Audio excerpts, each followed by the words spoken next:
As I turned to place the breakfast plates on the table, a sudden shadow loomed behind me. Before I could react, Matthew suddenly struck my head with a wooden rolling pin, his face twisted with a rage I'd never seen. Searing pain erupted through my skull, and the world spun as I collapsed. Hello everyone, my name is Caroline. I've been a housewife for several years now, and as I reflect on my life, I realize it's woven from threads of duty, expectations, and silent sacrifices made by those we love.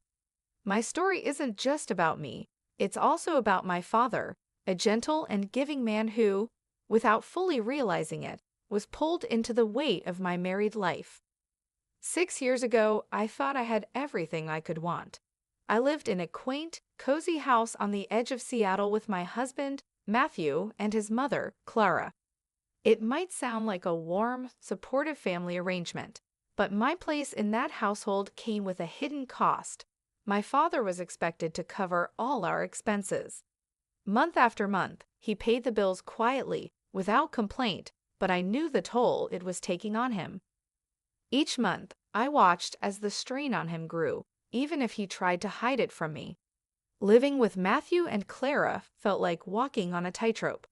Clara, with her dominant personality and sharp words, didn't hide what she expected from me. "It's better this way, Caroline," she'd say. "Your father can afford it, and it keeps everyone comfortable." Her tone always made it clear that this wasn't a suggestion, it was a command.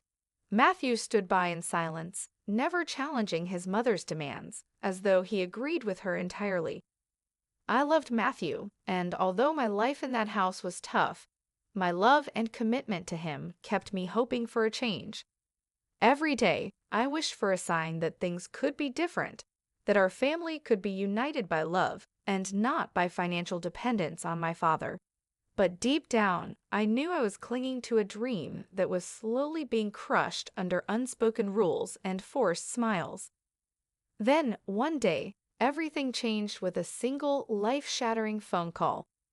The day my father passed away was the day my world began to crumble. I remember rushing to the hospital, moving through cold, empty corridors that seemed to echo my grief. My father had suffered a sudden heart attack, and despite the doctor's efforts, he was gone before I could say goodbye. I lost not only my father, but also the stability he had quietly provided me. Without him, I felt adrift, like I had lost the foundation of my life. A few days after his passing, I was called to his lawyer's office. It was strange to think about a will while I was still grieving, but I gathered the strength to attend. As I sat in that cold, formal office, the lawyer informed me that my father had left me $100 million and a beautiful house in one of Seattle's most desirable neighborhoods. The amount was staggering, and for a moment, it felt surreal. Part of me even wished it was all a mistake. Returning home, I noticed a strange shift in Clara's demeanor. Her usual calculating gaze now held an unmistakable glint of greed. She approached me in the living room, her voice initially soft with feigned sympathy, only to change to a tone that was firm and demanding. "Caroline," she said, her voice turning sharp, "you need to transfer the $100 million to my account and give the house to Matthew. It's what's best for the family."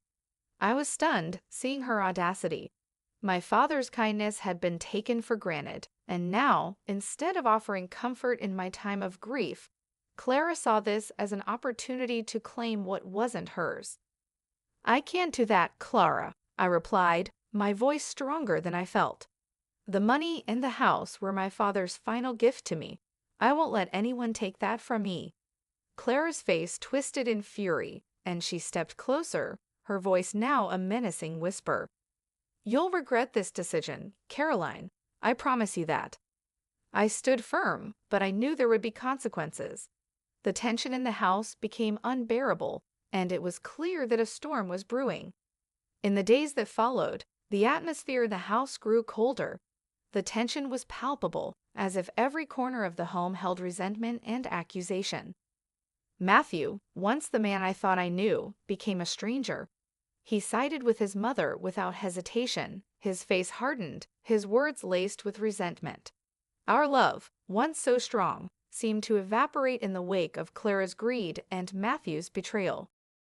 One cold morning, things reached a breaking point. I had just finished making breakfast when Matthew entered the kitchen, his face tense with anger. Clara watched from the doorway, her expression dark and expectant.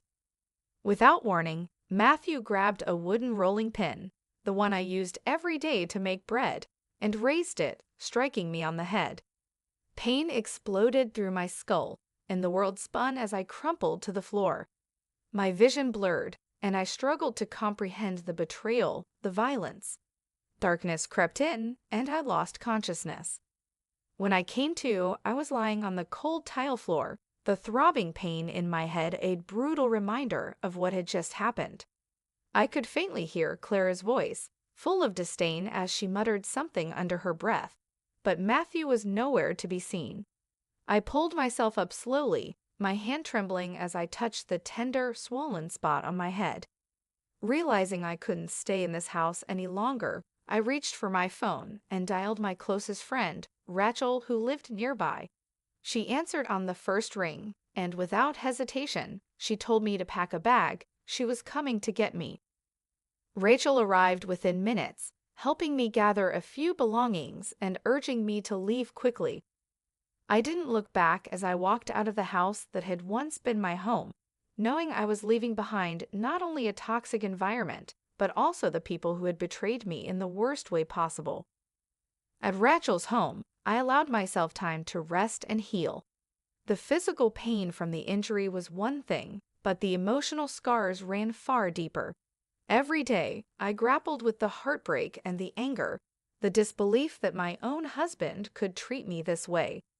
As I healed, I grew determined to take control of my life and my father's legacy. I wouldn't let them take what was rightfully mine. With Rachel's support, I reached out to a lawyer, seeking legal advice to protect the inheritance my father had left me. The divorce process was grueling, filled with tense court hearings where Clara and Matthew tried to contest my inheritance, insisting that I owed them financial support. But I stood my ground, backed by my lawyer and several family friends who knew of Clara's manipulations and could attest to the truth. During one hearing, Matthew's frustration got the best of him.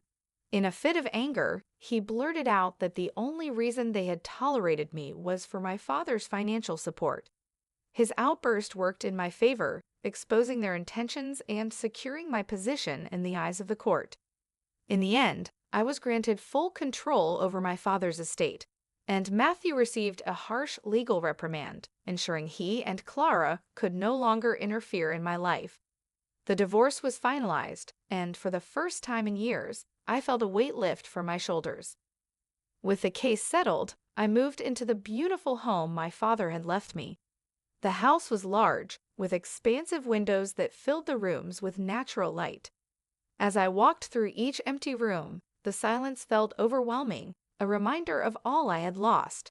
But as the days passed, I began to see the house not as a symbol of my pain, but as an opportunity for a fresh start. I thought about my father's kindness, his love for the community, and his desire to help others. Inspired by his memory, I decided to transform the house into a sanctuary for the elderly, a place where people who had no family or home could find comfort, companionship, and care. It felt like the perfect way to honor his legacy. With a renewed sense of purpose, I set about transforming the house into a welcoming sanctuary. I reached out to local organizations and care agencies, letting them know I was creating a space for elderly people in need of a home. The renovations took time, but I poured my energy and resources into every detail, making sure the house felt warm, inviting, and full of life. From comfortable rooms to cozy communal spaces, I wanted each resident to feel they were part of a family. As the renovations neared completion, I began meeting with potential residents, each with their own story, each seeking companionship in their later years. The first resident to join our community was Mrs. Theresa Lewis, a vibrant 85-year-old who had a passion for gardening and a quick wit. She quickly became the heart of our little family, rallying the others for morning walks in the garden and sharing stories from her past over evening tea. Her laughter filled the house, turning it from a mere building into a home. One by one, the rooms were filled with residents, and soon my house became a lively community. We celebrated birthdays, held movie nights, and had regular storytelling sessions where each person shared memories from their lives.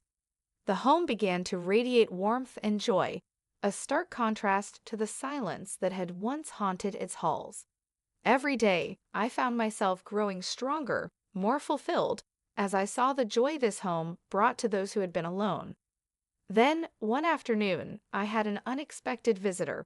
It was Daniel, a childhood friend I hadn't seen in years.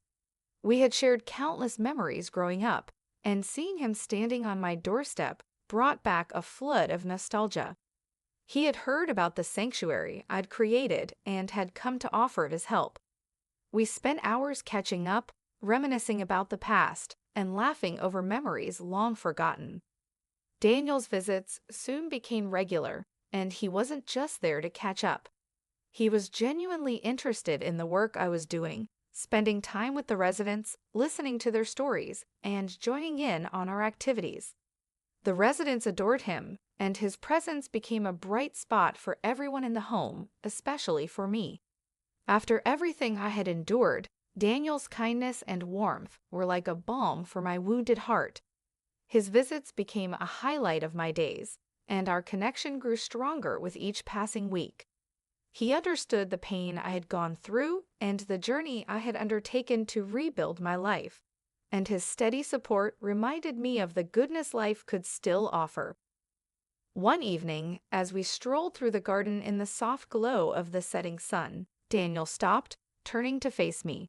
His eyes held a warmth I hadn't seen in years. "Caroline," he began, his voice gentle yet sure, "seeing you here, creating this sanctuary, and bringing so much happiness to others, it's inspiring. I've realized I want to be a part of this journey with you in every way. Will you let me be by your side? Will you marry me?" His words took my breath away.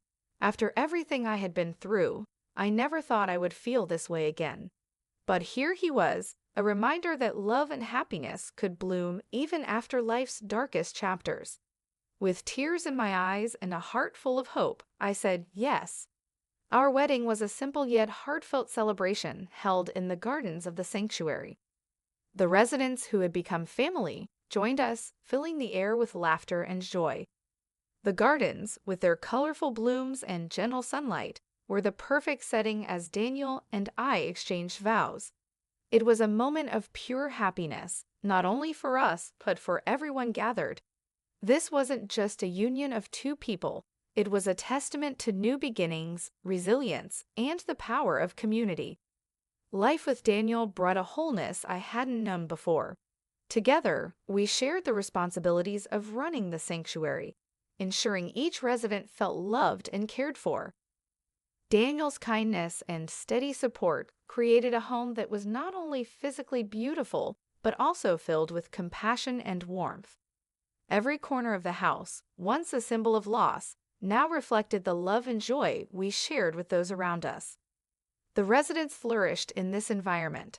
Mrs. Theresa, our spirited gardener, continued to lead daily activities, her joy contagious as she rallied everyone for gardening sessions and shared her wisdom from a lifetime of experiences. Other residents found companionship in each other, and the sanctuary became more than just a place to stay. It was a family, a home where people belonged. As time passed, Daniel and I dreamed of expanding the sanctuary. We wanted to create more spaces for those in need, ensuring that everyone who came to us could experience the same comfort and community we had built. Inspired by my father's compassion and the resilience of the residents, we worked tirelessly to make this dream a reality. Looking back, I could hardly recognize the person I had been, broken, betrayed, and searching for a sense of belonging. The sanctuary had given me a purpose, and with Daniel by my side, I felt a sense of peace and fulfillment I hadn't thought possible. The house, once echoing with emptiness, now overflowed with love, laughter, and the shared stories of our residents. Together, Daniel and I created a life that honored my father's memory and fulfilled our own dreams. As the seasons changed, so did my heart, embracing the beauty of each new day. In helping others, I had found my own place in the world, a life where love and community could heal even the deepest wounds. With Daniel, the sanctuary, and the memories of my father's kindness, I knew I was exactly where I was meant to be. Life had given me a second chance, and I was ready to embrace whatever the future held, filled with gratitude and hope for the endless possibilities ahead. Thank you for watching. Don't forget to hit the subscribe button for more captivating stories. Share your thoughts in the comments. I'd love to hear what you think. And of course, give this video a thumbs up if you enjoyed the journey. See you in the next story.